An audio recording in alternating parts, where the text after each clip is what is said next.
بسم الله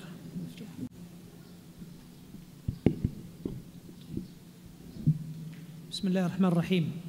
الحمد لله رب العالمين، وأشهد أن لا إله إلا الله وحده لا شريك له إله الأولين والآخرين، وأشهد أن محمدا عبده ورسوله البشير النذير، بعثه الله تعالى بين يدي الساعة بالعلم النافع والعمل الصالح.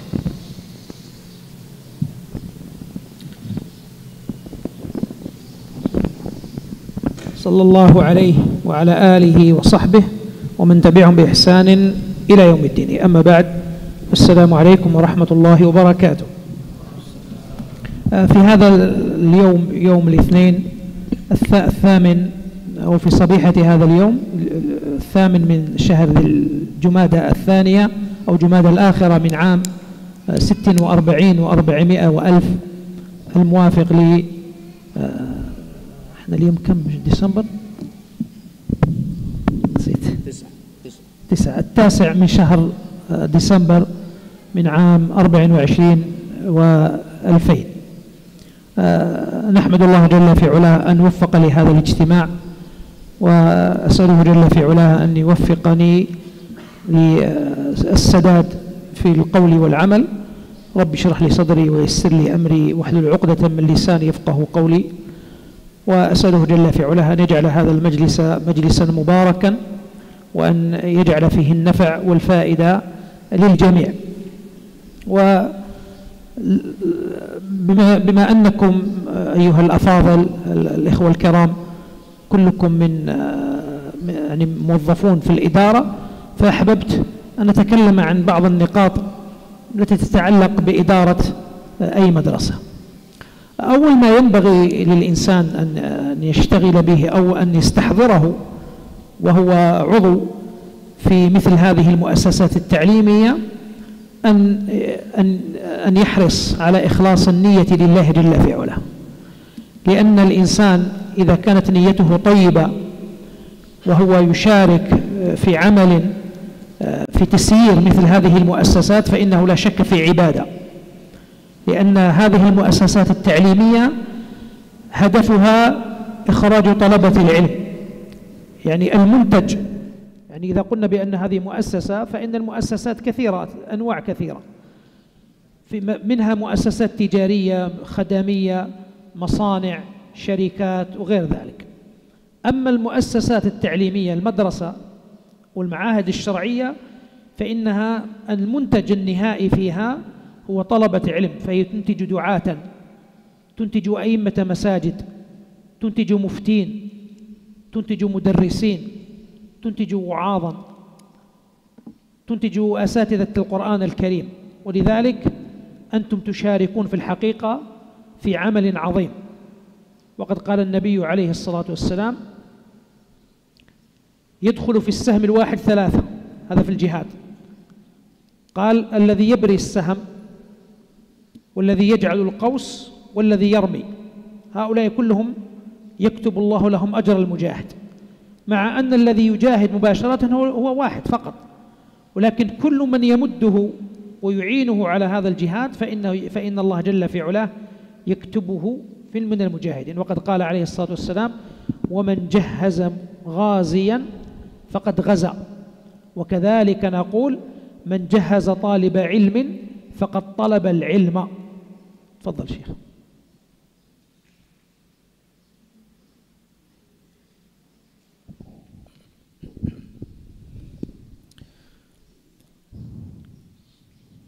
Bismillahirrahmanirrahim. Setelah beliau mengucapkan salam, kemudian beliau menyampaikan pujian kepada Allah Subhanahu wa taala dan salam kepada Rasulullah sallallahu alaihi wasallam,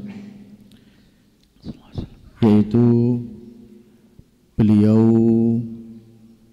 sangat bersyukur sehingga bisa berkumpul pada majlis ini pada hari Senin tanggal 8 ya, atau tanggal 10 ya, bulan Jumadal Akhir 1446 Hijriah, bertepatan dengan tanggal 9 bulan Desember 2024 Masehi. Saya bersyukur kepada Allah Subhanahu wa taala bisa berkumpul dengan saudara-saudara yang mulia di tempat ini. Saya berharap majelis ini menjadi majelis yang dipenuhi dengan keberkahan.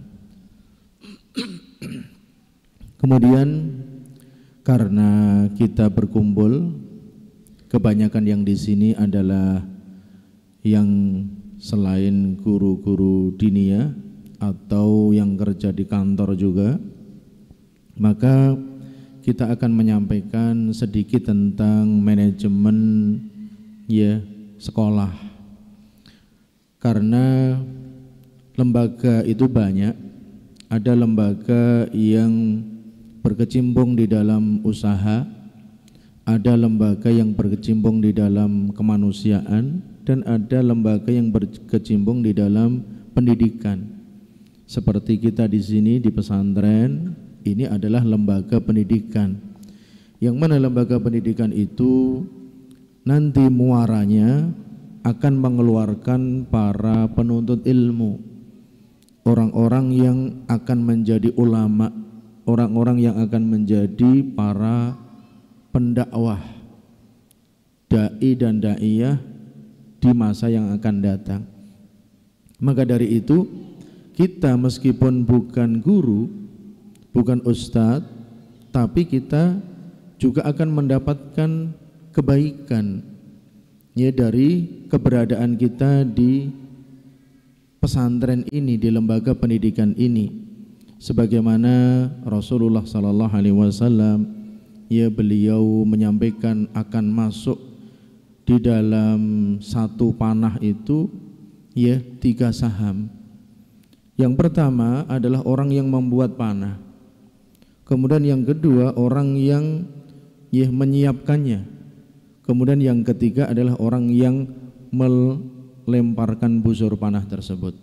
Di medan perang, meskipun kita tidak ikut berperang, tapi ada kesempatan kita menjadi orang yang bermanfaat, menjadi orang yang mendukung, sebagaimana dalam hadis tersebut. Kemudian di dalam hadis yang lain Rasulullah sallallahu alaihi wasallam beliau bersabda, man jahaza ghazian faqad ghaza. Barang siapa yang menyiapkan orang yang akan berperang, maka pahalanya seperti orang yang berperang. Jadi kalau kita di sini menyiapkan para penuntut ilmu, membantu pesantren untuk mendidik para santri yang nanti akan menjadi orang yang berilmu, menjadi dai, menjadi orang yang soleh, yang solehah, kita akan mendapatkan pahalanya. Maka dari itu beliau menggarisbawahi yang pertama kita harus mengikhlaskan niat. Ikhlaskan niat di dalam pekerjaan kita. Kita sebagai orang yang mengurusi madrasah, mengurusi kantor, atau kita di sarpras, atau kita di bagian apa saja, kita ikhlaskan niat kita untuk berkhidmah di dalam agama ini. Bismillahirrahmanirrahim. من المسائل التي ينبغي الإنسان يستحضرها وهو في إدارة مدرسة أن نعرف ما المقصود بالإدارة المدرسة. على كل حال قد تعرف بعدة تعريفات، ولكن الإدارة من أدار يدير إدارة أي فيها معنى التسيير والتسهيل. فالإدارة هي مجموعة التخطيط لمجموعة الأنشطة التي يقوم بها مجموعة من الناس لتسيير عملية ما. فالموظفون في الإدارة كل موظف عنده مهمة خاصة، لما تجتمع هذه المهام كلها يترتب عليها حسن سير وسهولة سير كل الأنشطة التي تكون داخل المدرسة. هذه الإدارة. فيدخل في الإدارة المدير، نائب المدير إذا وجد، يدخل فيه مثلا المقتصد، المحاسب، يدخل فيه السائق، يدخل فيه الطباخ، يدخل فيه كل هؤلاء يدخلون فيه، سواء كانوا يعملون مباشرة داخل المدرسة أو خارجها. فكل من يشارك في تسيير العملية الأساسية اللي هي عملية تعليم الطلاب، فهؤلاء كلهم هم في الحقيقة ضمن موظفي الإدارة وضمن هذا الجسم ليسمى الإدارة. Kemudian beliau menyampaikan tentang bagaimana kita mengatur sebuah sekolahan atau madrasah. Jadi mengatur atau memanajemen sebuah sekolah atau lembaga pendidikan seperti pesantren kita ini, artinya mempermudah urusannya. Jadi urusan itu bagaimana kita buat untuk bisa dikerjakan oleh semua orang, jadi mudah, Maka di dalamnya ada kepala sekolahnya, ada wakilnya, kemudian ada sekretarisnya, kemudian ada bendaharanya, kemudian juga ada sopirnya, kemudian juga ada tukang masaknya. Semuanya berkhidmah untuk kebaikan bersama. Semuanya berkhidmah untuk kita mencerdaskan anak bangsa. Karena kita ini secara langsung mendidik, yaitu para guru, dan meskipun bukan guru, kita tidak langsung ngajari mereka, kemudian mendidik mereka, tapi kita juga punya peran yang penting di dalam hal pendidikan di sekolah kita atau di pondok kita ini. نحن عندنا في أي مؤسسة تعليمية ثلاثة أجسام أو ثلاث قطاعات. القطاع الأول اللي هو الرأس المدبر الميسر وهو الإدارة. الجسم الثاني وهو المعلمون الأساتذة. والجسم الثالث أو القطاع الثالث هو الطلاب. عمل الإدارة هو تسهيل عمل المعلمين، وكذلك تسهيل عمل الطلاب. المعلمون يحتاجون إلى أن تهيئ لهم بيئة يستطيعون فيها أن يؤدوا رسالتهم، تحضير الوسائل، الأقسام، الفصول وغير ذلك، الكتب. الطالب كذلك يحتاج إلى أن ييسر له أمور حتى يستطيع أن يتعلم، فيهيئ له القسم الذي يدرس فيه، الكرسي الذي يجلس عليه، يهيئ له إذا كان من القسم الداخلي كما هو في المعهد هنا معهد الأخوة الإسلامي، فيحتاج أن يهيئ له سكنا مريحا، يهيئ له طعامه، يهيئ له شرابه. فالإدارة تقوم بهذا العمل العظيم، تسهيل وتيسير عمل المعلمين وتهيئة البيئة المناسبة لهم، وكذلك تيسير عمل أو عملية دراسة الطلاب. تفضل. Para ikhwah semuanya, bahwasanya di lembaga pendidikan atau di pesantren seperti kita itu terbagi menjadi 3 bagian. Yang pertama, mereka adalah bagian yang memikirkan, yang mengatur, mudir dan kepala bidang atau kepala program. Kemudian yang kedua adalah muallimun, para guru. Kemudian yang ketiga adalah tulab, para murid atau para siswa atau para santri. Maka tujuan daripada tugas kita untuk memudahkan proses pendidikan yang ada di pesantren, proses pendidikan bagaimana mempermudah tugas-tugas ustadz, tugas-tugas guru, tugas-tugas santri. Kemudian bagaimana kita menyediakan untuk guru itu ya bagian-bagian yang khusus. Demikian juga menyediakan kelas, menyediakan kursi, menyediakan buku dan lain sebagainya.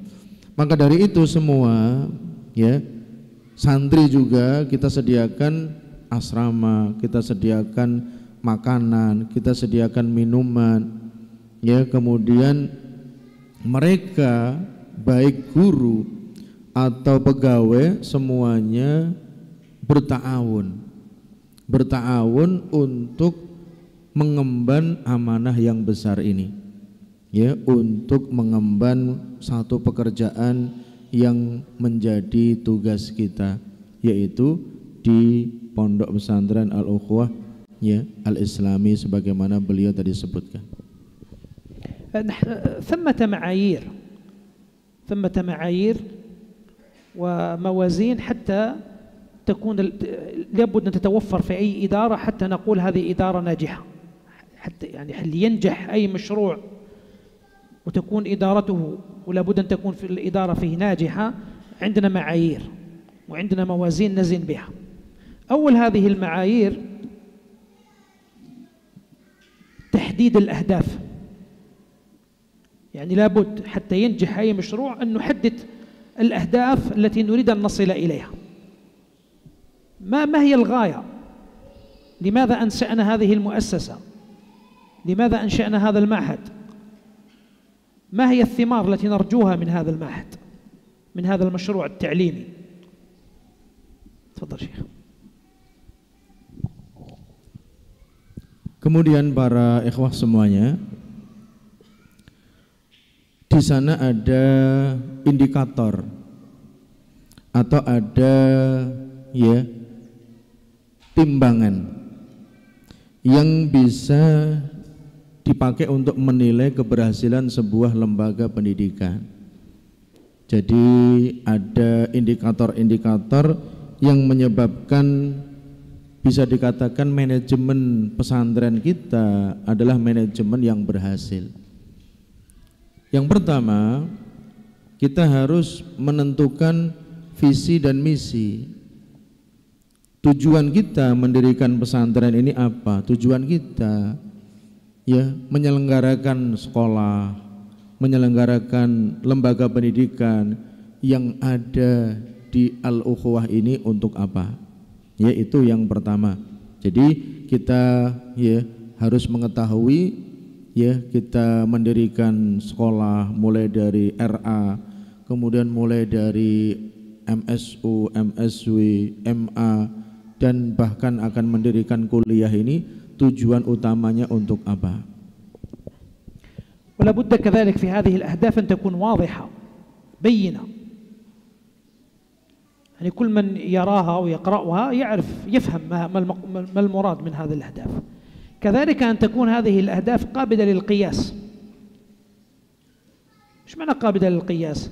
يعني يمكن بعد مدة أن ننظر هل نحن قد وصلنا إلى تحقيق هذه الأهداف أم لم نحققها. كذلك من المسائل التي ينبغي أن تستحضر إذا حددنا الأهداف، ثاني خطوة هو تحديد الوسائل أو الخطط التي توصلنا إلى تحقيق هذه الأهداف. أنت الآن هدفك أن تنتج طالب علم، أن تنتج إماما خطيبا، أن تنتج معلم قرآن، أن تنتج واعظا، أن تنتج أستاذا، أن تنتج. لابد لك من خطوات حتى تصل إلى هذا المنتج هذا. لابد كذلك أن نحدد ما هي الخطة المتبعة وكيف نصل إلى تحقيق هذه الأهداف. تفضل. Kemudian yang kedua, jadi kita harus memiliki satu prinsip bahwasanya visi dan misi itu bisa ya berubah, ya bisa diperbaiki di dalam perjalanan kita. Sebagaimana ya kita harus juga menentukan wasilahnya. Jadi wasilah apa yang bisa kita gunakan untuk sampai kepada tujuan. Ya, kalau tadi tujuan kita untuk ya mencetak para penuntut ilmu, kemudian mencetak para ya orang-orang yang ya berdakwah di jalan Allah, ya orang-orang yang akan memperjuangkan Islam, ya maka wasilah-wasilahnya apa? Wasilah untuk ya sekolahan kita, untuk pendidikan kita tentunya harus kita tentukan juga. Ya, wasilahnya, sarananya, ya kemudian ya yang menyertainya dari ya nanti beraneka ragam apa yang menjadi kebutuhan di dalam lembaga pendidikan kita. خطوة ثالثة تحديد المسؤوليات وبيانها، يعني أن نحدد لكل شخص وكل جهة في الإدارة نوضح لها مسؤوليتها، وهذا مهم جدا. وهنا نحتاج إلى أمور. الأمر الأول الحرص على توظيف الكفاءات، لأن الله جل في علاه يقول في كتابه: إن الله يأمركم أن تؤدوا الأمانات إلى أهلها. هذه آية عظيمة وأصل عظيم في الولايات، فالله جل في علاه يأمر فيها من يتولى أمور المسلمين بأمرين: إن الله يأمركم يا من تتولون أمور المسلمين سواء ولاية عامة أو ولاية خاصة. الولاية العامة مثل القضاء، مثل رئاسة الدولة. الولاية الخاصة كولي اليتيم، كولي القاصر، أو كمدير المدرسة، وزير ونحو ذلك. هذه ولاية خاصة لابد فيها من أمر مهم، وهو أن يكون الذي يتولاها من ذوي الكفاءات، يعني أن يكون عنده علم وعنده قدرة، لابد من هذين الشرطين في الكفاءة. ويدل على أن اشتراط هذين الشرطين القدرة والعلم، وهذا هو ضابط الكفاءة. إذا حتى تعرف هذا الموظف هو ذو كفاءة أو لا، تنظر في هذين الوصفين: القدرة والقوة والأمانة. يقول الله جل في علاه كما في قصة موسى مع المرأتين لما سقى لهما ثم تولى إلى الظل فقال: رب إني لما أنزلت إلي من خير فقير، فجاءته إحداهما تمشي على استحياء قالت لأبيها لما رجعتا ثم أخبرتا أباهما بأن موسى هو الذي سقى لهما، فطلبه، فرجعتا إلى موسى فقالتا له بأن أباهما يطلبه. فلما كلمه أبوهما قالت إحداهما: يا أبت استأجره إن خير من استأجرت القوي الأمين. شوف، إن خير من استأجرت أي استعملت القوي الأمين، قوة وأمانة. والقوة معناها حسن العمل، يعني أن تتقن هذا العمل، أن تعرف كيف تعمل. والأمانة لابد منها، لأن الإنسان قد يقول، وفي قصة يوسف لما خرج من السجن ومكنه الملك قال له يعني اطلب ما تريد، إنك اليوم لدينا مكين أمين. ماذا قال يوسف؟ قال: اجعلني على خزائن الأرض إني حفيظ عليم. فطلب أن يتولى وزارة المالية كما يقال، وذكر لنفسه وصفين، قال: إني حفيظ عليم. الحفظ بمعنى الأمانة، والعليم بمعنى العلم على العلم بكيفية حفظ المال. هذان وصفان مهمان: قوة، أمانة، وكذلك أن يكون عند الإنسان علم وقدرة بكيفية تيسير العمل. لماذا نقول هذا؟ لأن الإنسان أحيانا قد يكون عنده علم، يعرف كيف يعمل كيف يؤدي هذه الوظيفة، ولكن ما عنده أمانة، فعوض أنه يعمل بجد ويؤدي وظيفته كما ينبغي يتكاسل. والعكس، قد يكون أمينا ولكنه من جهة حسن أداء هذا العمل يكون فيه ضعف، لا يحسن العمل، فهو عنده القصد جيد، ولكن لما يكون ضعيفا في هذا التخصص هذا لا يكون عنده مردود، لا يكون عنده مردود ولا يؤدي العمل كما ينبغي. فنحتاج إلى هذين: قوة وهي العلم بكيفية أداء هذه الوظيفة. الوصف الثاني الأمانة، أن يكون أمينا، لا يتكاسل، لا يغش في العمل، بل ينصح ويؤدي هذا العمل بأمانة، ويؤديه كذلك بقوة، ويبذل فيه كل ما يستطيع. تفضل شيخ. Kemudian para ikhwas sekalian, beliau menyampaikan tentang yang ketiga, yaitu menentukan tanggung jawab. Jadi harus ditentukan tanggung jawab kita itu apa, tugas kita apa. Tanggung jawab setiap di antara kita itu harus jelas. Ya, kalau kita menyebutkan tupoksi tugas pokok dan fungsi kita, yang mana kita sebagai pegawai di lembaga pendidikan harus menyadari tentang adanya kafaah, dan bagi pemimpin hendaknya mempekerjakan orang yang memiliki kemampuan, sebagaimana Allah Subhanahu wa taala berfirman, innallaha ya'murukum an tu'addul amanati ila ahliha. Sesungguhnya Allah Subhanahu wa taala menyuruh kalian untuk menunaikan amanah kepada pemiliknya. Jadi orang yang memiliki kemampuan, memiliki amanah, nanti bisa ditunaikan, itu ditugaskan, dipekerjakan. Jadi ini sesuai dengan syariat. Syariat mengajarkan seperti itu. Innallaha ya'murukum, Allah memerintahkan kepada kalian di dalam urusan kaum muslimin. Urusan itu terbagi menjadi dua, wilayah amma, urusan umum seperti pemimpin negara atau qadhi atau jaksa.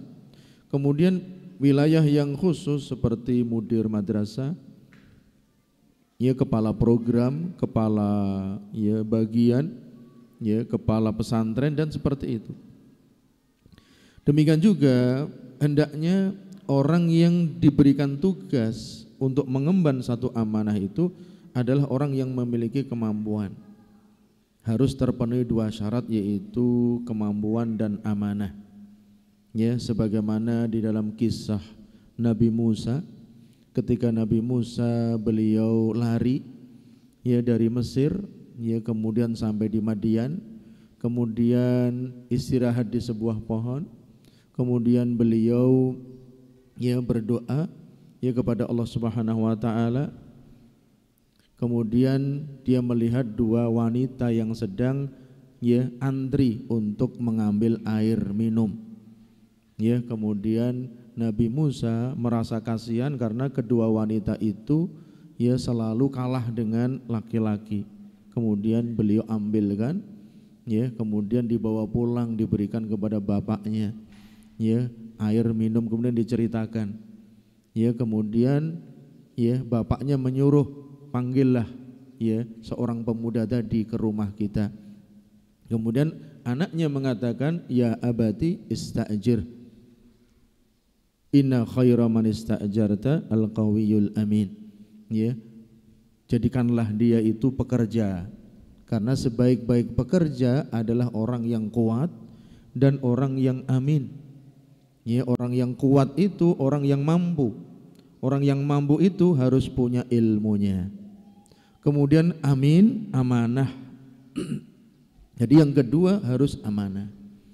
Jadi kita sebagai orang yang diberikan tanggung jawab, kita harus memiliki dua syarat, yaitu qudrah, kemampuan, dengan ilmu. Kemudian yang kedua amanah, kita harus menjadi orang yang amin. Kalau kita ingin sukses di dalam tugas kita, sebagaimana beliau tadi jelaskan, ya karena ada orang yang punya kemampuan ya tapi dia tidak amanah, punya kemampuan ya dia malas untuk menjalankan amanah. Ya ada juga orang yang amanah tapi tidak mampu. Ya orangnya amanah tapi bukan menjadi bagiannya. Ya, bukan menjadi takhasusnya.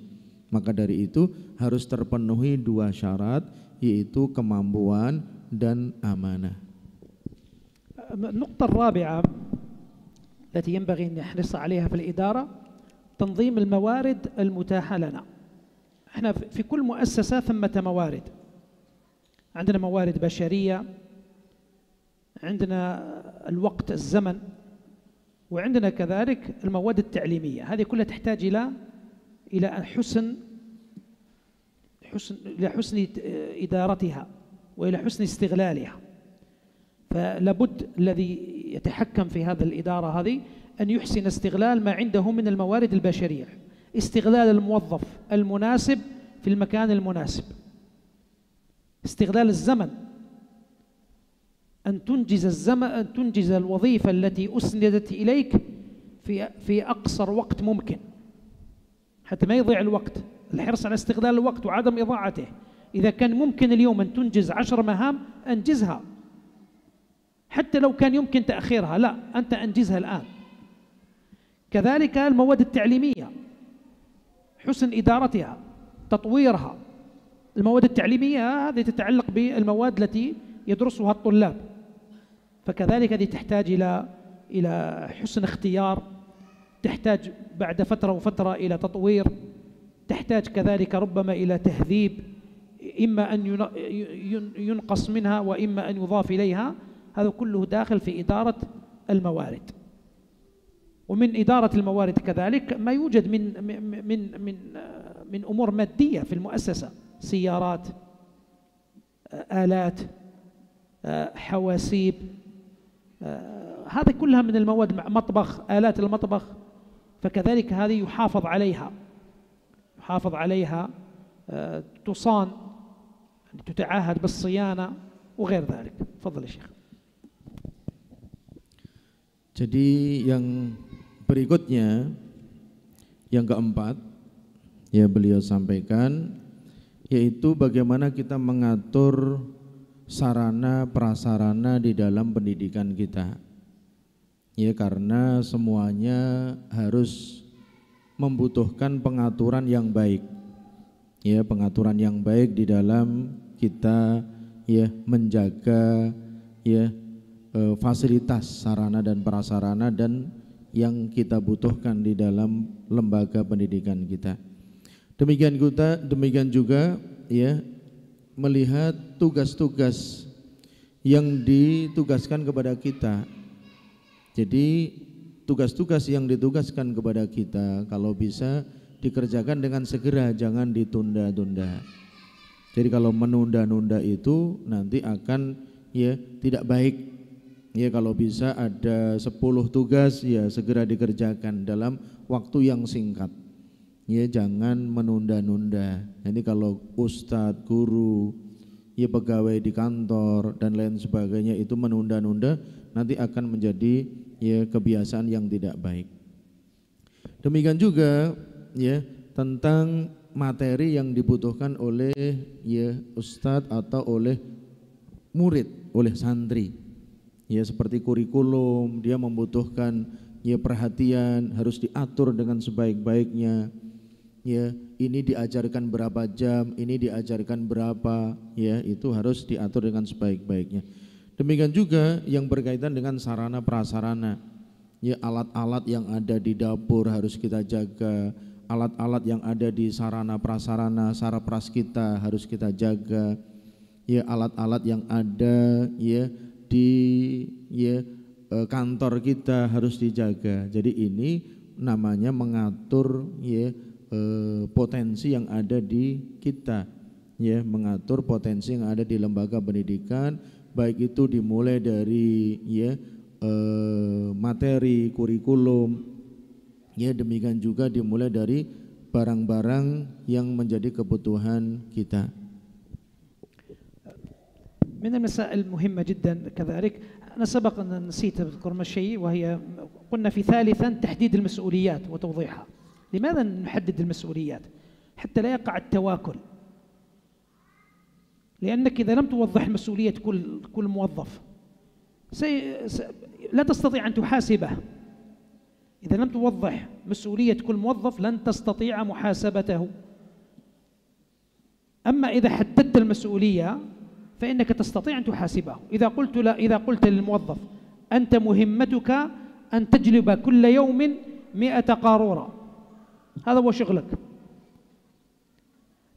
فإذا مر يوم ولم يأتي بهذه القوارير تستطيع أن تحاسبه أم تستطيع أن تحاسبه، تقول له اليوم لم تأتي ب100. واضح؟ أما فإذا كانت المسؤوليات غير واضحة يستطيع يتملص، يقول هذا ليس عملي، لماذا لا تطلب من فلان، لماذا تقول لفلان، لماذا تقول لي دائما أنا. فهذا مهم جدا، تحديد المسؤوليات مهم جدا. كذلك لما قلنا بقضية اختيار المكان، الإنسان المناسب في المكان المناسب، هذا حتى النبي عليه الصلاة والسلام كان يفعله. تعرفون أبا ذر رضي الله عنه، أبو ذر من خيار الصحابة، من عبادهم وزهادهم، ولكن النبي عليه الصلاة والسلام كان يراه غير صالحا لأن يتولى المسؤوليات. قال له يوما يا أبا ذر إنك رجل ضعيف، فلا تولين مال يتيم ولا تحكمن بين اثنين. هذا أبو ذر رجل صالح أمين عابد زاهد، ولكنه لا يصلح لهذه الوظائف، لا يصلح لأن يتولى مسؤولية. ولذلك قال له النبي عليه الصلاة والسلام لا تولين مال يتيم ولا تحكمن بين اثنين لأنك ضعيف. في هذا الباب أنت صالح هنا، ولكن هنا لست صالحا. تفضل. Kemudian saya tambahkan, kenapa kita harus menjelaskan tanggung jawab kita sebagai pegawai atau sebagai orang yang diberikan tugas. Kenapa? Karena kita kalau sudah menjelaskan tanggung jawabnya, kita akan bisa muhasabah, meminta pertanggungjawaban. Beliau mencontohkan seorang pegawai ditugaskan untuk mengambil mendatangkan di kantor ini 100 botol contohnya. Suatu ketika dia tidak mendatangkan 100 botol, kita bisa meminta pertanggungjawaban. Kenapa kamu tidak bisa mendatangkan 100 botol padahal tanggung jawab kamu sudah jelas. Seperti itu. Kemudian kalau tanggung jawabnya tidak dijelaskan, maka akan sulit. Semuanya akan menjadi tidak jelas. Kalau sudah ada tanggung jawabnya, kita bisa mempertanyakan, kenapa kamu tidak masuk kerja, kenapa kamu tidak ngajar halaqah, kenapa kamu tidak dan seterusnya. Kemudian berikutnya tentang memilih orang yang cocok di tempat yang cocok. Jadi memilih orang yang mampu di tempat yang cocok. Jadi yang seperti itu juga pernah dilakukan oleh Rasulullah sallallahu alaihi wasallam. Kisahnya Abu Dzar Al-Ghifari radhiyallahu taala an, bahasanya beliau merasa kenapa tidak diberikan tanggung jawab, kenapa tidak diberikan jabatan. Kemudian Rasulullah sallallahu alaihi wasallam mengetahui bahwasanya Abu Dzar ini orang yang terbaik di antara para sahabat. Kemudian di antara sahabat juga orang yang paling zuhud di antara mereka. Kemudian orang yang berilmu juga Abu Dzar. Kemudian dikatakan ya Abu Dzar innaka rajulun dhaif, kamu ini orang yang lemah. Fala tawallayanna mala yatim, jangan sekali-kali kamu ngurusi harta anak yatim, kamu enggak mampu. Dan jangan menghukumi dua orang yang berselisih, menghukumi dua orang yang bertikai, kamu tidak mampu. Padahal Abu Dzar orang yang berilmu, orang yang ahli ibadah, ya, orang yang terbaik di antara para sahabat. Karena Rasulullah SAW mengetahui beliau lemah di dalam hal ini, maka ya tidak ditempatkan di satu tempat yang beliau tidak cocok di situ. Jadi ini ya apa yang beliau sampaikan. من النقطة الخامسة من المعايير والمقاييس للإدارة الناجحة قياس الإنجازات. لابد أن نقيس بعد كل فترة، نقيس ما هي الإنجازات التي حققناها. نحن قلنا بأن أول نقطة هي وضع أهداف. ما الأهداف التي نريد أن نصل إليها؟ لابد بعد كل مدة نقيس هذه الإنجازات، هل حققنا شيء من الأهداف أم لم نحقق؟ مهم جدا هذا. وحتى نستطيع ونتمكن من قياس الإنجازات لابد من كتابة التقارير. لابد من كتابة التقارير. كل جهة، كل موظف يجب عليه أن يكتب تقريرا. ثمة تقارير يومية، هناك تقارير أسبوعية، وهناك تقارير شهرية، وهناك تقارير سنوية. فعلى كل موظف أن يكون عنده تقرير جاهز بماذا فعل، ماذا أنجز، وماذا أدى من المهام التي أوكلت إليه. بهذه الطريقة نستطيع أن نعرف هل نحن قد حققنا شيئا وأنجزنا شيئا أم أننا في الحقيقة في الوقت المحدد. لأن هذه الأهداف التي ذكرناها في الأول قلنا لابد أن تكون لها وقت محدد. فأنت إذا جئت مثلا بعد مثلا لنقول مثلا من الأهداف أن يحفظ كل طالب كل شهر يحفظ مثلا 3 أجزاء من القرآن الكريم. فإذا جاء نهاية الشهر المعلم عنده تقرير للطالب، هل حفظ أم لم يحفظ؟ فإذا مر الشهر ولم يحفظ 3 الأجزاء، هل يكون هذا الطالب قد أنجز الهدف أم لم ينجز؟ لم ينجز. ولكن المعلم، لماذا نقول لابد الإنسان تكون متابعة أو تقارير؟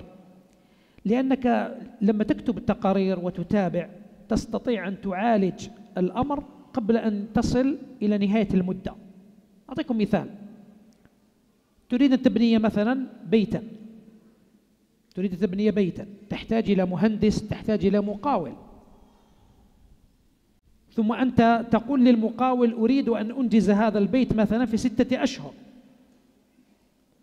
إذا لم تتابع المقاول وتطلب منه التقارير، مثلا إذا كان لابد حتى ينجز هذا البيت في شهر لابد أن ينجز كل يوم مثلا، لنقل مثلا كل يوم ينجز 20% أو لنقل 15%. فإذا مر يوم ولم ينجز 15%، هل يمكن تتوقع أنه في نهاية الشهر في 6 أشهر سينجز؟ لا ينجز. هذا مهمة التقارير، أنك تعرف أين الخلل ويمكن أن تتدارك. أما إذا لم تكتب تقارير ما تعرف، يأتي الطالب في آخر السنة تقول لم ينجح، رسب الطالب. لماذا رسب؟ رسب لأنه في المادة الفلانية كان ضعيفا، لأنه لم يحفظ، لم يكن كذا. لو أنك لما كانت تكتب التقارير كنت تتابع واستطعت أن تعالج هذا الضعف في أوانه كان هذا الطالب يكون من الناجحين. ولكن لما كان عندك لم يكن عندك تقارير، أنت هذا الطالب ما تدري عنه، لا تدري عنه، لا تعرف ماذا أنجز ما الذي لم ينجز. سيأتي آخر العام ثم تقول كيف رسب ولماذا رسب. فالتقرير هو الذي يعطيك مقدار ما أنجز من الأهداف. فإذا وقع شيء من النقص أثناء الطريق يمكن تداركه بالتقارير.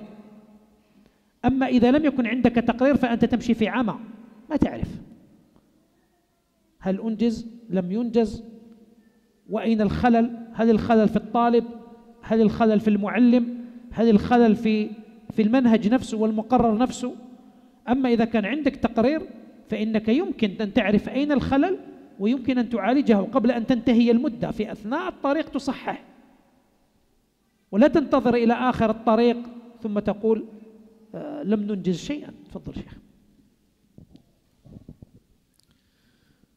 Kemudian berikutnya yang beliau sampaikan tentang ya, kita harus mengevaluasi apa yang sudah kita kerjakan, apa yang sudah kita laksanakan.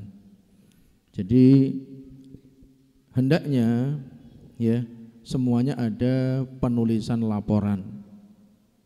Ya, karena laporan ini sangat penting untuk membantu ya keberhasilan dalam sebuah lembaga pendidikan.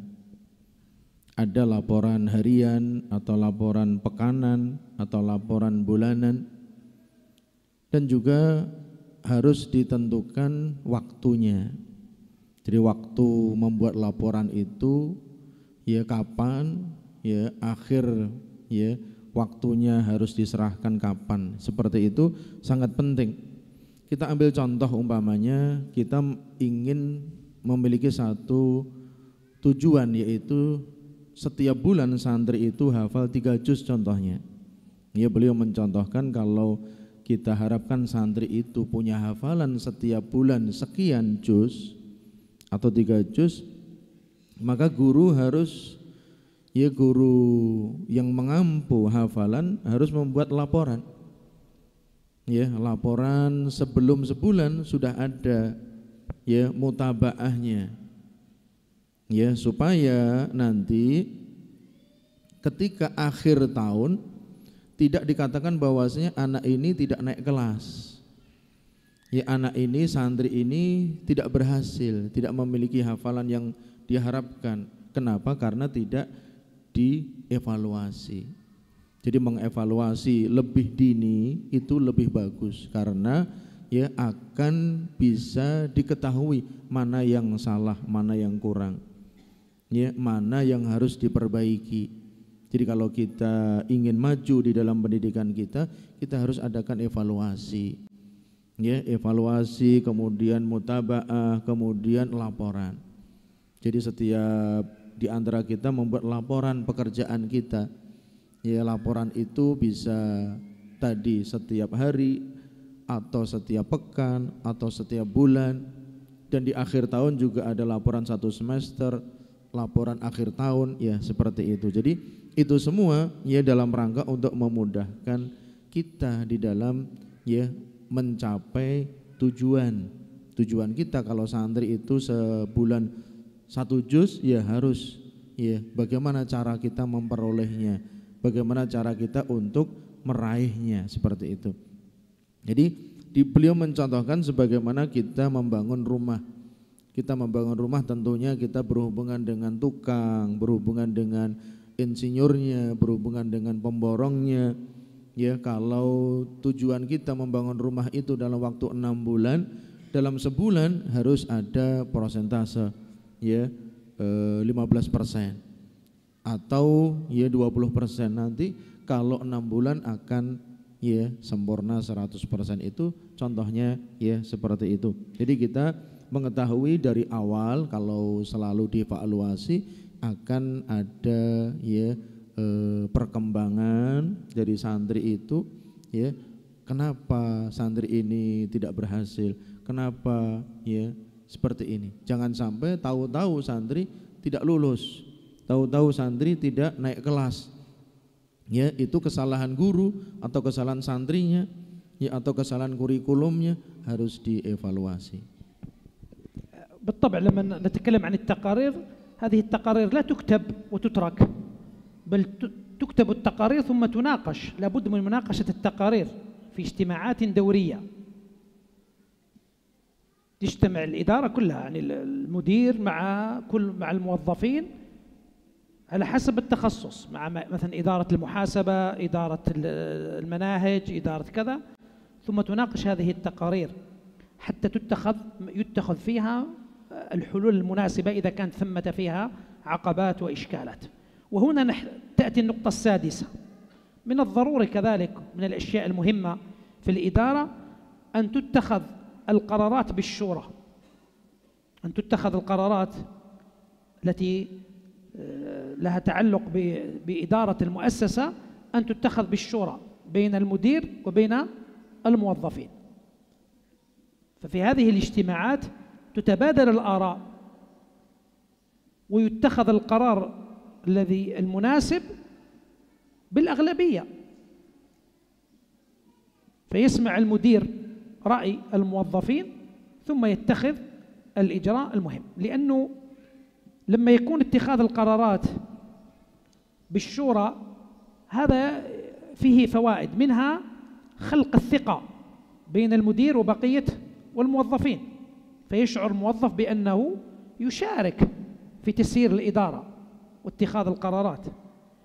كذلك دائما في الشورى يخلق منها الرأي المناسب والحل المناسب، بخلاف لأنه في الشورى، وش معنى في الشورى؟ لما يكون الذي يتخذ القرار شخصا واحدا، عندك عقل واحد وعندك عينان فقط. لما يكون 10 أو 20 يتخذون القرار، عندك 10 عقول، عندك 20 عقل. ولا شك أنه لما يكون عندك 10 عقول أو 20 عقل هذا أفضل من أن تتخذ قرارا مبناه على عقل واحد. ولذلك هذا مهم جدا. تفضل شيخ.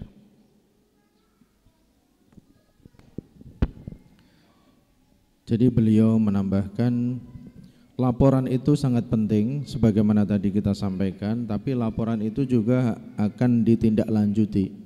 Jangan sampai laporan itu dibiarkan tidak ada tindak lanjutnya. Ya, laporan dari santri, laporan dari guru, laporan dari kurikulum, ya itu harus ditindaklanjuti di dalam sebuah rapat.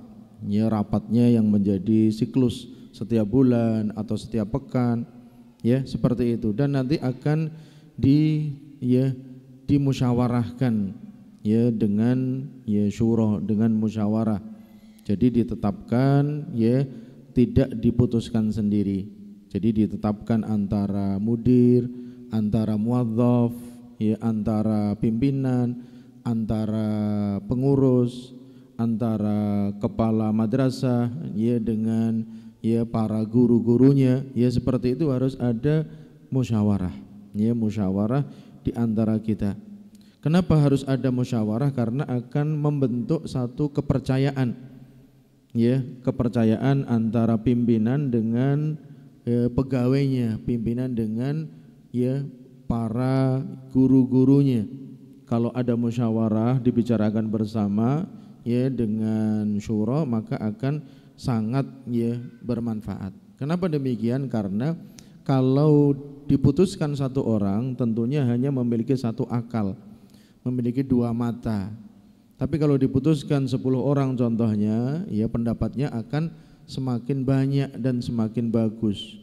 Ya, akan memiliki 10 akal dan akan memiliki ya bagaimana cara melihat dalam satu permasalahan yang lebih luas. Maka dari itu ya akan lebih bagus lagi dengan musyawarah.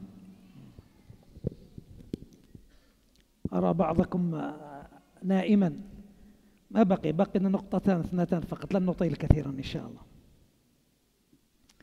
النقطة السابعة مهمة كذلك، غرس روح المبادرة في الموظفين. غرس روح المبادرة في الموظفين. وش معنى هذا الكلام هذا؟ يعني أن لا يكون الموظف مجرد آلة، لأنه بل لابد أن يكون عنده حافز نفسي، وأن يشعر بأن هذه المؤسسة هذه إذا نجحت هو نجاح له، وإذا فشلت فشل له.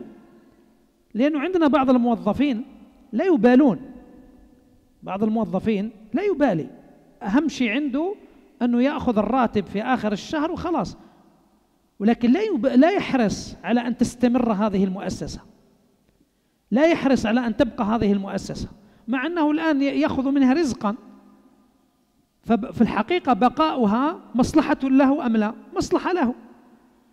ولذلك ينبغي للموظف أن يشعر بأن هذا كملكه، وكأن هذه المؤسسة هي ملكه، فيحرص على أن أن يسعى لتطويرها وكذلك النهوض بها وتنميتها، ويحرص على أن تنجح أهدافها وأن تستمر إلى أكبر وقت ممكن في المستقبل، تستمر إلى عقود في المستقبل وأن تبقى.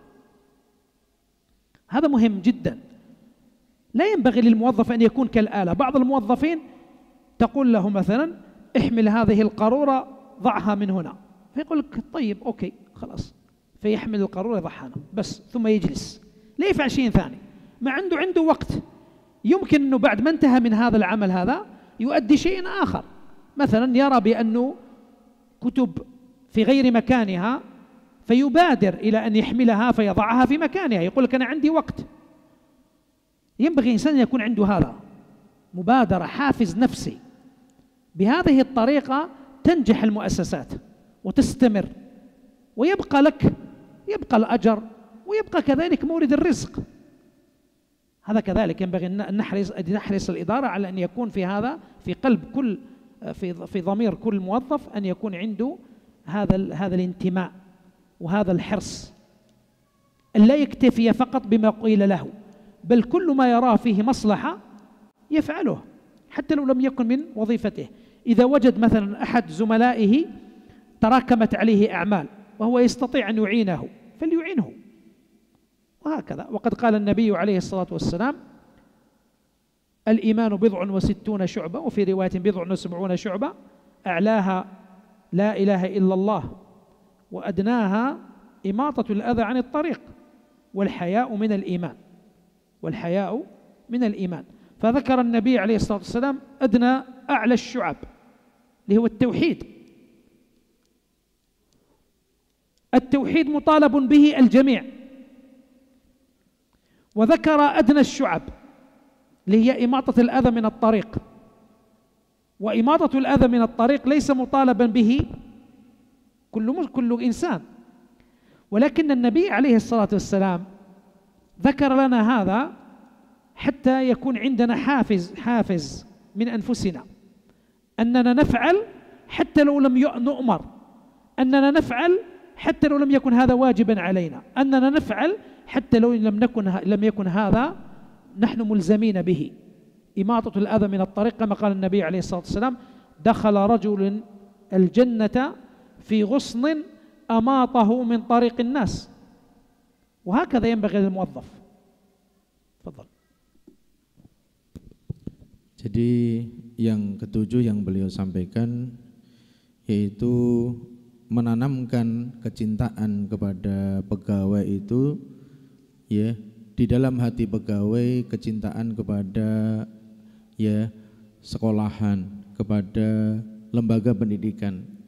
Jadi yang seperti ini sangat penting, ya. Jangan sampai pegawai itu tidak ada kepedulian sama sekali dengan sekolahan kita atau dengan pesantren kita, tidak punya loyalitas sama sekali.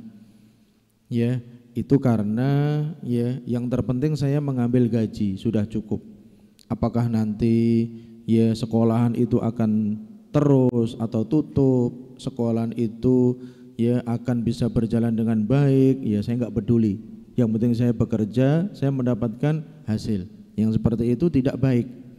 Maka dari itu kita harus merasa merasa punya loyalitas supaya lembaga pendidikan kita ini bisa berjalan puluhan tahun bahkan ratusan tahun, bahkan bisa untuk anak cucu kita nanti, bisa generasi berikutnya.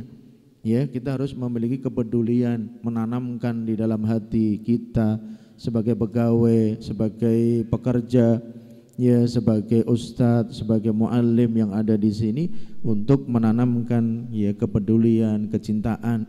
Jangan sampai seperti seseorang diberikan tugas, kamu bawa air ini di atas meja, kemudian selesai, dia enggak ngerjakan apa-apa, padahal waktunya masih ada. Bisa ketika melihat buku-buku tidak rapi dia rapikan, melihat barang-barang yang tidak pada tempatnya dia taruh di tempatnya. Maka dari itu Rasulullah SAW beliau menyampaikan bahwasanya al-iman bid'un wa situna syu'bah. iman itu ada 63 cabang lebih. A'laha qaulu la ilaha illallah. Yang paling tinggi adalah ucapan la ilaha illallah. Wa adnaha imatatul adza anit thariq, yaitu menyingkirkan duri dari jalan, itu yang paling rendah. Kemudian wal haya syu'batun minal iman. Rasa malu itu adalah bagian dari keimanan. Kenapa orang harus menyingkirkan ya dari jalan, itu termasuk ya keimanan? Karena merasa sudah ada petugasnya yang menyingkirkan, yang menyapu, ya, yang sudah ditugasi, ya, tapi dia merasa memiliki ya bagian. Meskipun saya enggak ditugasi menyingkirkan sesuatu yang mengganggu di jalan, saya singkirkan, saya rapikan, saya masukkan ke dalam sampah. Ya, ini ada paku, ya, meskipun ada petugas dari DPU, ada petugas dari yang lain, saya ya karena kita punya iman. Ya, demikian juga ya beliau menyampaikan dalam sebuah hadis, ada seorang laki-laki yang dimasukkan Allah ke dalam surga gara-gara dia ya menyingkirkan sesuatu yang mengganggu ya dari jalannya orang banyak. Ya, maka dari itu ayo ikhwas sekalian, ya penting sekali kita memiliki loyalitas, memiliki kepedulian ya di dalam lembaga pendidikan kita. Ya, supaya bisa ya langgeng ya pendidikan ini, ya kemudian juga bisa menjadi ya lapangan pekerjaan bagi teman-teman kita, bisa menjadi ya sumber ya kita mendapatkan ma'isyah ya di lembaga pendidikan kita ini. ويدخل في هذا يعني في قضية المبادرة والشعور بأن الإنسان جزء من هذا الكيان التناصح. وفي الحديث عن النبي عليه الصلاة والسلام أنه قال الدين النصيحة، وقال عليه الصلاة والسلام إن الله يرضى لكم ثلاثا ويكره لكم ثلاثا، يرضى لكم أن تعبدوه ولا تشركوا به شيئا، وأن تعتصموا بحبل الله جميعا ولا تفرقوا، وأن تناصحوا من ولاه الله أمركم، ويكره لكم قيل وقال وكثرة السؤال وإضاعة المال. وفي القرآن نقرأ والعصر إن الإنسان لفي خسر إلا الذين آمنوا وعملوا الصالحات وتواصوا بالحق وتواصوا بالصبر. فالتواصي هو أن يوصي بعضنا بعضا، أن ينصح بعضنا بعضا، يوصي بعضنا بعضا وينصح بعضنا بعضا بالحق، وأن ينصح بعضنا بعضا بالصبر. هذا مهم جدا، قضية النصيحة. تنصح حتى المدير إذا رأيت أنه اتخذ قرارا لا يناسب تذهب تناصحه. كذلك الموظفين زملائك تنصحهم، من تراه مقصرا أو من تراه يؤدي عملا على غير وجهه الصحيح فتبين له، تقول له هذا العمل لا يؤدى بهذا الطريقة، يؤدى بهكذا، هذا أحسن، هذا أفضل، ونحو ذلك. لابد من هذا، لا يجوز للإنسان أن يسكت. النبي عليه الصلاة والسلام في الحديث الأول حديث النصيحة لما قال الدين النصيحة قلنا لمن يا رسول الله؟ قال لكتابه، قال النصيحة لله ولرسوله ولكتابه ولأئمة المسلمين، يعني ولاة الأمر. قال ثم لعامة الناس. لابد الإنسان أنه يقدم هذا النصيحة. آخر نقطة مهمة، لا النقطة هذه وخلاص، النقطة هذه لا بأس يمكن يأخذوا أسئلة ويناقشوا في أشياء، لأنه بقت نقطة واحدة كما تشاء، نأخذ راحة خلاص كما تشاء، بقي نقطة فقط. طيب أوكي خلاص. Jadi termasuk kepedulian kepada lembaga pendidikan kita adalah kita saling menasehati di antara kita. Kalau ada kekeliruan, kalau ada kesalahan, kalau ada kekurangan, saling menasehati. Karena Rasulullah sallallahu alaihi wasallam beliau bersabda, ad-dinu nasiha, ad-dinu nasiha, ad-dinu nasiha. Agama itu adalah nasihat. Beliau sampaikan 3 kali. Qulna liman ya Rasulullah? Ya, kami para sahabat bertanya, untuk siapa wahai Rasulullah? Qala lillah wa li rasulihi wa li kitabihi wa li a'immatil muslimin wa amatihim. Jadi nasihat itu bagi Allah dan bagi Rasulnya, bagi kitabnya, bagi pemimpin-pemimpin kaum muslimin dan seluruh kaum muslimin. Ya meskipun ya pimpinan kita ya perlu dinasihati, kepala sekolah kita juga perlu dinasihati kalau ada sesuatu yang ya keputusan yang kurang bijaksana ya perlu disampaikan.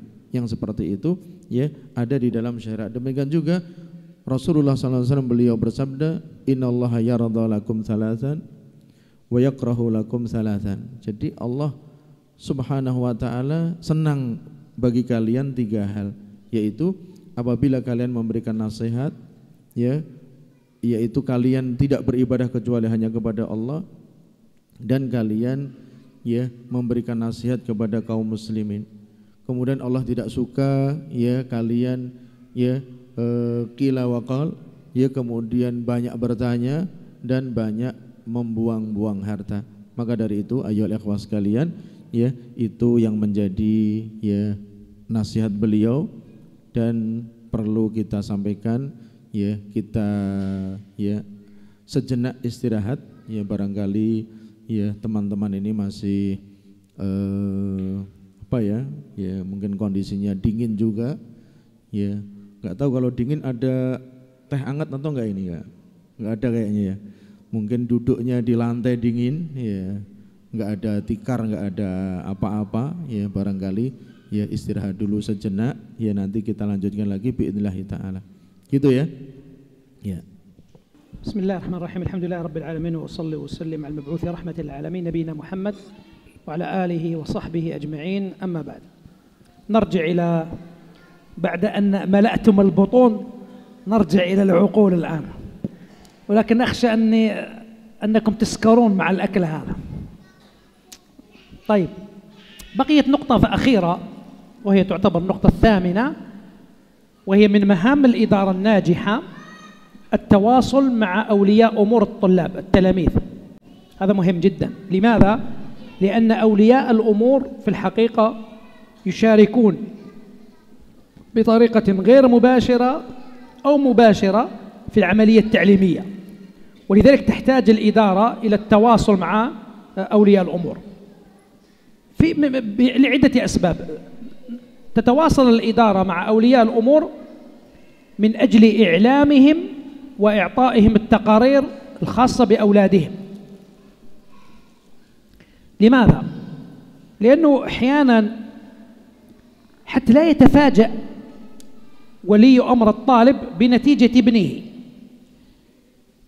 لأنك إذا أعطيته تقارير عن ابنه أولا فأول فهو يعرف ويتم إعلامه بمستوى ابنه، لأنه ربما يظن بأن ابنه مستوى عال، فلما تأتي النتائج في آخر السنة يقول لك كيف من أين جاءت هذه النتائج؟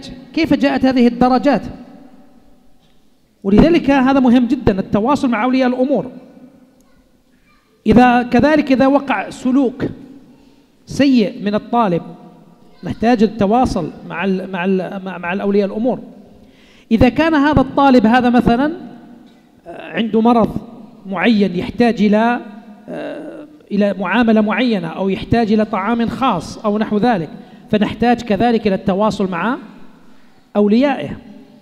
المهم مهم جدا قضية عملية التواصل مع عائلة الطالب، هذا مهم جدا، وهو أحد الأسباب أو أحد العوامل التي تعين على أن يحصل الطالب تحصيلا جيدا، وكذلك يعين الإدارة على حسن التعامل مع هذا الطالب، لأن أمه وأباه يعرفان عنه ما لا تعرفه الإدارة، ولذلك ينبغي التواصل. فنتواصل من هذه الأسباب، أولا حتى نعلم الوالدين أولا فأول بدرجاتها بمستوى هذا الطالب، هل هو يتابع لا يتابع، نبحث عن الأسباب، لماذا لا يتابع، لماذا لا يجتهد، ربما لأنه عنده مشاكل، ربما لا يتحمل الغربة، خاصة إذا كان من الطلاب الذين في السكن، بعض الطلاب لا يتحمل الغربة، فتؤثر هذه الغربة على مستوى تحصيله، فنحتاج أن نعاجل مثل هذه المشاكل، أو إذا كان مثلا فيه شيء من الطيش أو شيء من هذا.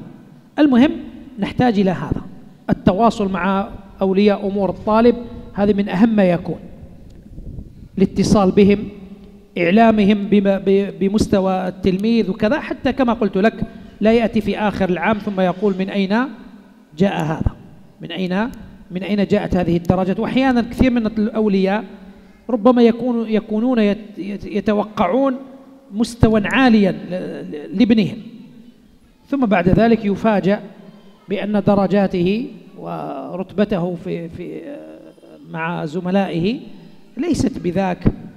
ولذلك هذا من أهم ما يكون، فيه مصلحة للطالب، وفيه كذلك إبراء ذمة للإدارة. الإدارة تبرئ ذمتها، تقول لهم الإدارة لما تتواصل مع الأولياء لا يملك الولي الأمر إذا أعلمته في بداية الأمر بأن ابنه لا يجتهد، لا يبذل المطلوب منه، بأن ابنه لم يتكيف مع البيئة، فهنا سيشارك معك ولي الأمر، تجتمع معه إما ولو بالتليفون، تحاول الإدارة مع ولي أمر الطالب أن يجدوا حلا لهذا، فبهذا تحصل المصلحة للطالب، وكذلك الإدارة تبرئ ذمتها. تقول الإدارة تقول لأوليائه نحن أعلمناكم، أخبرناكم، وأنتم لم تستجيبوا أو كانت استجابتكم ضعيفة، فتتحملون المسؤولية.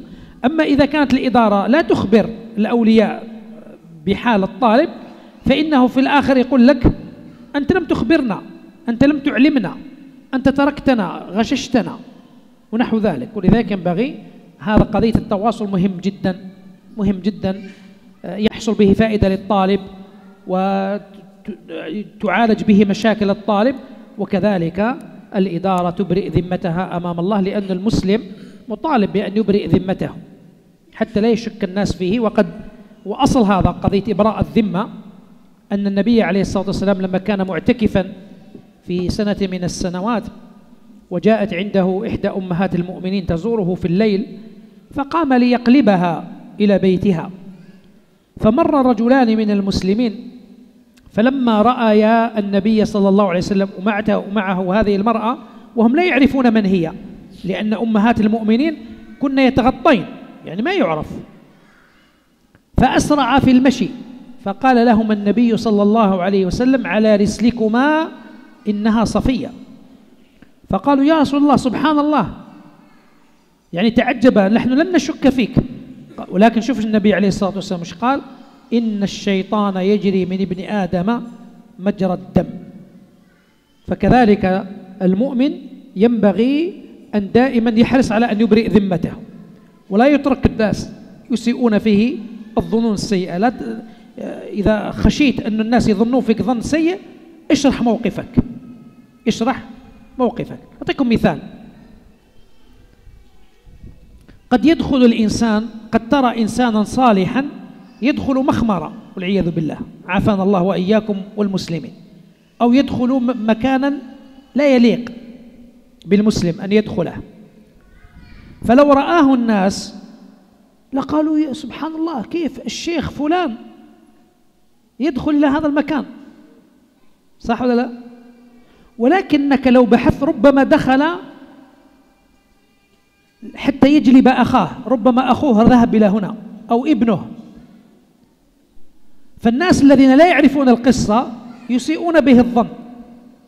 أما الذي يعرف، أما إذا شرح لهم قال لهم لا أنا ذهبت حتى أجلب ابني، أو ذهب لينصح، أو ذهب ليأمر معروف أو ينهى عن منكر أو نحو ذلك، فلا بد الإنسان إذا رأيت نفسك في مكان أو في حال أو في ربما الناس يسيئون فيك الظن، لابد أن تبينه. وكذلك الإدارة مع أولياء الأمور، لا تجعل نفسك في محل التهمة، بل أبرئ ذمتك. وكذلك اجعل أولياء أمور الطالب يشاركونك هذا الهم، لأن الإدارة مهما كان لا تعرف نفسية الطفل هذا، أما أبوه وأمه فإنهم يعرفونها، خاصة إذا علمنا بأن بعض الأولياء ربما يجبرون أولادهم إلى الذهاب إلى مدرسة معينة أو تخصص معين وهو لا يريده. فالمهم المقصود أنه هذا مهم جدا. وأختم بهذا، والشيخ قال لي بأنني اختصرت الكلام. أنا 10 إلا وثلث أظن أنه فيه كفاية ولا لا؟ هذا فيه كفاية إن شاء الله. والله أعلى وأعلم وأجل وأكرم، وأسأل الله جل في علاه أن يكون فيما قلناه النفع، وأن يكون هذا المجلس قد انتفعتم به، وأن لا أكون مثل ما قيل كجالب تمر إلى هجر. هذا مثل عربي يقال للإنسان الذي يريد أن يتاجر، ولكنه يتاجر يذهب بتجارة سلعة ما في بلد هذه السلعة كثيرة فلا فائدة منها. هجر هذه كانت مدينة في المنطقة في شرق الجزيرة العربية، وهي معروفة بالتمر، فيها تمور كثيرة جدا. فالإنسان الذي يريد أن يتاجر هل يذهب عندهم بالتمر؟ هل يأخذ إليهم التمر؟ لا يأخذ التمر إليهم، لأن التمر عندهم متوفر. ولكن لو يذهب إنسان من إندونيسيا إلى هجر يأخذ معه ماذا؟ أناناس، يأخذ معه مانجا، يأخذ معه موز، لأن هجر ليس عندهم موز وليس عندهم أناناس وليس عندهم مانجو. المقصود أنه إن شاء الله أسأل الله جل في علاه أن يجعل فيما قلناه الخير والنفع، وأن يرزقني وإياكم الإخلاص في القول والعمل، وأن يستعملنا في طاعته، وأن يجعلنا من أوليائه، وأن يعيذنا من شرور أنفسنا وسيئات أعمالنا، وأن يكتبنا في من يشارك في الدعوة إلى الله جل في علاه، وتكوين الدعاة وتعليمهم ما ينفعهم وإعدادهم للخير، حتى تكون هذه كلها صدقة جارية. لأن الطالب إذا خرج من هنا من المعهد ثم صار خطيبا أو مدرسا أو معلما أو مفتيا أو موجها، فإن هذا صدقة جارية لك. كل من يشارك في إعداد هذا الطالب ربي يكتب له هذه الصدقة الجارية التي لن تنقطع، لأنه هو كذلك سيعلم، وهؤلاء الذين سيعلمهم سيكون فيهم الخير في المستقبل. فنسأل الله جل في علاه أن يكتبنا من هؤلاء، وأن يحفظنا، وأن يغفر لنا ولوالدينا ولمشايخنا ولكل من له فضل علينا. وسبحانك اللهم وبحمدك، أشهد أن لا إله إلا أنت، استغفرك وأتوب إليك. وصلى الله وسلم وبارك على سيدنا ونبينا محمد وعلى آله وصحبه أجمعين، وبارك الله فيكم. Kemudian yang kedelapan atau yang terakhir yang beliau sampaikan adalah kita hendaknya menjalin komunikasi dengan wali murid atau wali santri, ya, baik secara langsung atau tidak langsung, bahwasanya mereka wali santri itu mereka bertanggung jawab akan perkembangan putra-putrinya di pesantren kita. Ya, bagaimana kita menjalin komunikasi dengan mereka? Bisa melalui telepon, ya, bisa melalui langsung, yang seperti itu, ya, untuk menyampaikan, ya, dari apa yang menjadi prestasi anak-anaknya. Jadi anaknya punya prestasi seperti ini, nilainya seperti ini, ya, kemudian perkembangan hafalannya seperti ini, ya. Demikian juga menyampaikan tentang perkembangan anaknya sekarang, ya, perkembangannya ini. Jangan sampai nanti orang tuanya menganggap anaknya itu nilainya bagus, tapi ternyata nilainya tidak bagus. Jadi yang seperti itu harus dijelaskan dari awal. Ketika anak terjadi sesuatu, oh anak ini kurang sungguh-sungguh, disampaikan kepada orang tua. Anak ini tidak bisa adaptasi dengan pesantren, adaptasi di kamarnya, ya, adaptasi di asramanya. Hendaknya disampaikan yang seperti ini. Nanti jangan sampai ya orang tua itu menyalahkan kita, ya, pengelola lembaga pendidikan disalahkan karena tidak diajak bicara. Ya, tahu-tahu ya anak itu terjadi penyimpangan, anak itu terjadi ya tidak lulus, tidak naik kelas dan lain sebagainya. Jadi komunikasi itu dijalin ya dari awal. Ya, sejak awal kita menjalin komunikasi dengan wali santri, ya, dengan wali murid. Ya, mungkin anak itu ada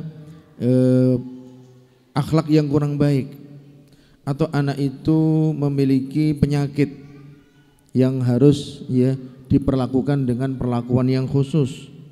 Yang seperti itu ya hendaknya sangat bagus sekali untuk meningkatkan ya kualitas pendidikan di lembaga pendidikan kita.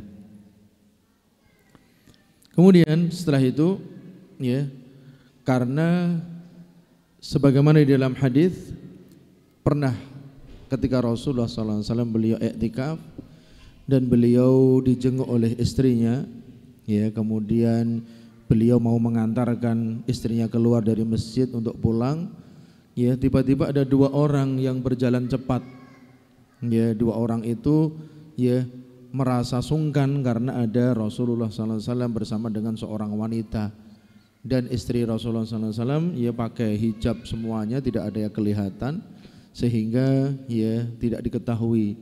Kemudian Rasulullah SAW beliau ya melarang ya orang tersebut, ya, wahai sahabatku, janganlah bercepat-cepat jalan kamu, kesinilah, ya, sesungguhnya ini adalah Safiyah, ini adalah istriku Safiyah, jadi bukan wanita yang lain.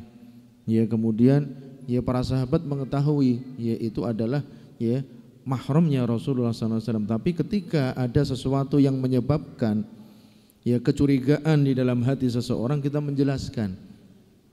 Mungkin ada wali santri kita yang merasa curiga, kita jelaskan. Ya, di dalam perkembangan anaknya di sini kita jelaskan sebagaimana Rasulullah SAW beliau menjelaskan kepada sahabat, ya barangkali ada sesuatu di dalam hatinya. Karena apa? Karena ya li'ana syaitan yajri min ibni adam majrad dam. Jadi syaitan itu bisa masuk ke dalam ya tubuh manusia sesuai dengan aliran darah mereka.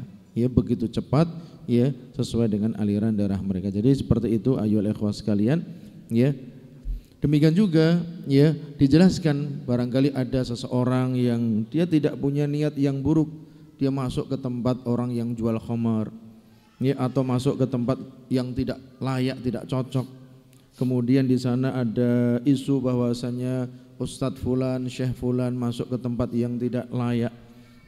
Mungkin dia bisa menjelaskan, ya mungkin saya masuk ke tempat itu mengambil saudara saya ada di sana, atau menasihati orang yang punya ya toko itu, ya, atau saya amar ma'ruf nahi mungkar dan lain sebagainya. Jadi yang seperti itu sangat penting ya kita sampaikan untuk ya untuk kebaikan ya pendidikan kita. Kerjasama dengan wali santri itu sangat penting.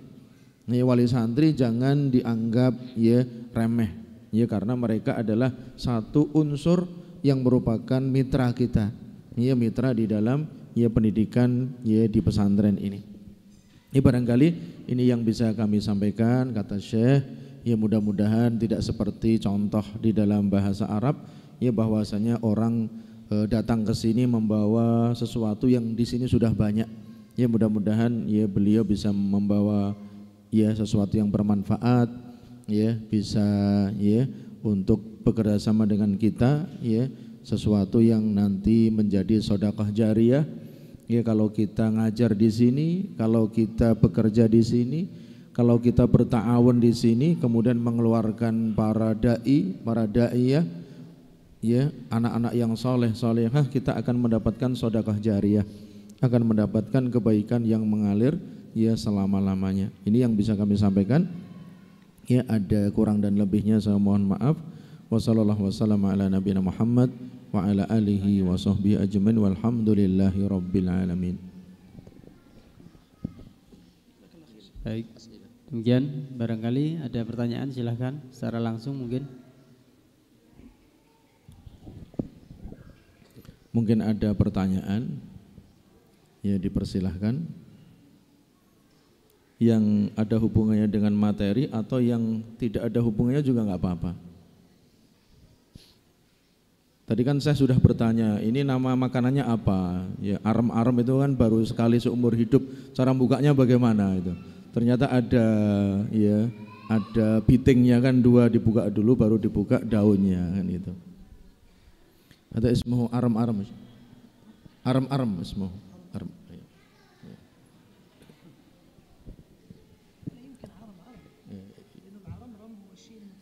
يمكن هو رز مجمع، هو عنده أصل في العربية.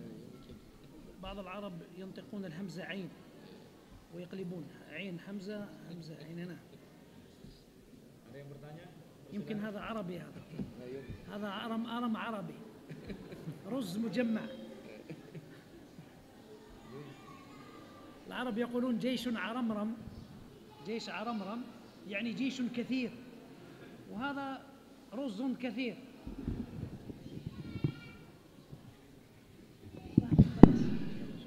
نمشي سؤال أسئلة. Abu Yunus. ميكروفون خاص أبو يونس. Soal Syekh. Di pondok pesantren sudah ada visi misi. Pertanyaannya, apakah setiap bagian itu harus memiliki visi yang sama, ataukah setiap bagian boleh memiliki visi yang berbeda-beda? Jazakumullah khairan. Yani bima anna hadzal ma'had indahu risalah wal hadaf. Al-ma'had indahu risalah wal hadaf. Nah. Yani hadaf yani takhrij talib ilm alladhi indahu ilm wa amal wa da'wah. هذه أهداف المؤسسة. نعم هدف. نعم جيد. ثم هل هناك مثلا لكل قسم، مثلا قسم متوسطة ثانوية كلية، هل يلزم أن يكون لكل قسم هدف معين أو تبع لهدف المعهد؟ نعم نعم صحيح، هذا سؤال جيد، هذا سؤال جيد. الذي تكلمت عنه من الأهداف هو الأهداف العامة، الأهداف الأصلية، ولكن لكل مستوى أهداف. في الابتدائي عندنا أهداف معينة نريد أن نصل إليها. مثلا في الابتدائي نريد أن الطالب يتعلم القراءة والكتابة، وأن يتعلم أحكام الصلاة مبسط، بشكل مبسط ميسر، كيف يصلي، كيف يتوضأ ونحو ذلك. هذا مثلا في الابتدائي. وأن يحفظ مثلا جزء تبارك، جزء تبارك مع جزء عامة مثلا، هذا هدف. في المتوسط مثلا نرفع المستوى، هذه كذلك أهداف. نريد الطالب مثلا زيادة على قضية يتعلم القراءة والكتابة، مثلا الآن نضيف أهداف أخرى، التعبير، حسن التعبير مثلا، الخطابة، الإنشاء، أن يستطيع أن يعبر، أن يقال له مثلا اكتب لنا موضوعا في كذا فيستطيع أنه يكتب مثلا. مثلا من الأهداف المتوسط مثلا أن يحفظ مثلا كذا من الأحاديث. نزيد في قدر القرآن. في الأول يحفظ فقط جزئين في الابتدائي، في المتوسط مثلا نقول كم المتوسط؟ 3 سنوات، 3 سنوات مثلا، نقول في المتوسط يحفظ 10 أجزاء مقسمة على كذا وهكذا.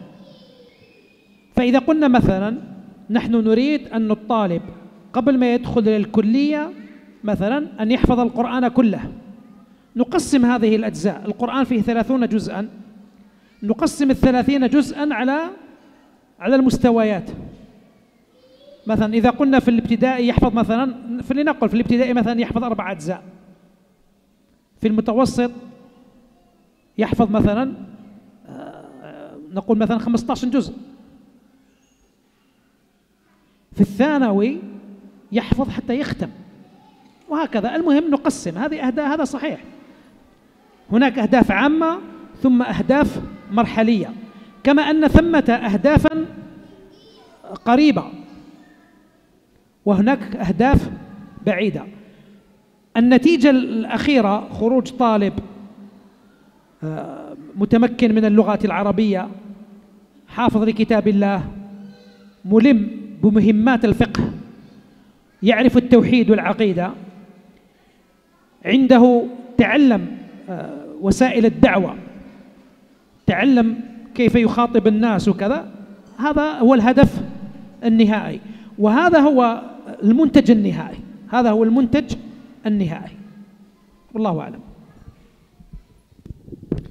Jadi menurut beliau, yang beliau sampaikan tadi, bahwasanya pesantren ini punya target umum, ya, visi dan misi yang umum. Di setiap marhalah itu hendaknya memiliki target khusus. Jadi targetnya khusus, contohnya kalau SD itu ya hafal 4 juz contohnya.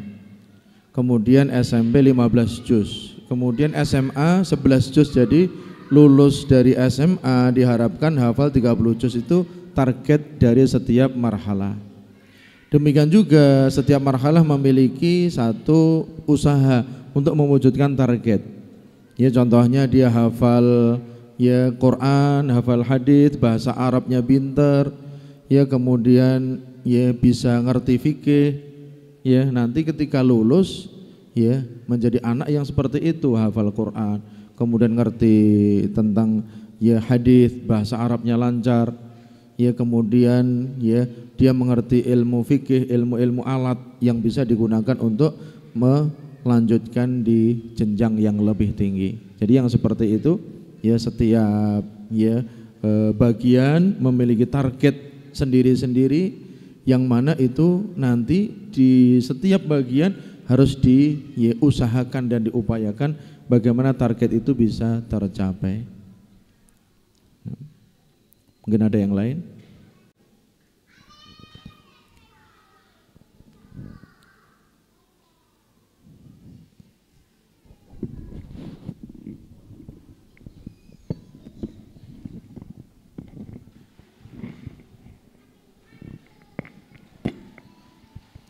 Syukran, jazakallah khairan. Tadi Syekh menyampaikan bahwasanya visi dan misi itu kan bisa berubah dan diperbaiki gitu, Ustaz. Kapan kira-kira visi dan misi itu, karena kan ini merupakan tujuan sebuah lembaga gitu, kapan bisa berubah dan diperbaiki gitu. Syukran, Ustaz. Yani dzakarna fi dars yani ar-ru'yah wal hadaf qiyas li au li qabil li ziyadah au taghyir. Al-hadaf. Al-hadaf yani qabil li taghyir yani. Naam, sahih. Yani mata yakunu waqtun munasibun li hadha taghyir. نعم جيد. أنتم عندكم الآن مثلا بسم الله عندكم الآن مشروع الكلية. مشروع الكلية في أول ما بدأ المعهد ربما لم يكن موجودا، صح ولا لا؟ لم يكن موجودا. بعد ذلك رأيتم لما تطورت العمل رأيتم بأن تضيفوا هذا صار الآن هدف، صار الآن من الأهداف إنشاء كلية. الكلية لها أهداف تريدون تحقيقها، ولذلك كما ترون بأنه دائما هذه الأهداف والغايات هي تتطور ولابد من التطوير. لماذا قلنا لابد من المبادرة؟ أن يكون الإنسان عنده مبادرة، عنده حافز، يسعى دائما إلى التطوير. لا تبقى راكدا. إذا بقيت راكدا أنت في الحقيقة تتخلف، لأنه لابد أن تعرف بأنه هناك من ينافسك، هناك من ينافسك، ثم أنت كذلك تريد أن تصل إلى أكمل شيء ممكن. حتى أبين لكم كلمة النصيحة، كلمة النصيحة هذه كلمة عظيمة جدا. النصيحة في اللغة العربية معناها أن تبذل لغيرك أفضل شيء. هذا وش معنى النصيحة؟ أن تعطي لغيرك أفضل شيء، سواء كان مثلا تاجر يبيعك سلعة هي أحسن شيء موجود في السوق، نصحك لو باعك شيئا ليس جيدا نصحك أم غشك؟ غشك. هو كان قادر يبيع لك شيئا سلعة جيدة ولكنه أعطاك سلعة مغشوشة فقد غشك.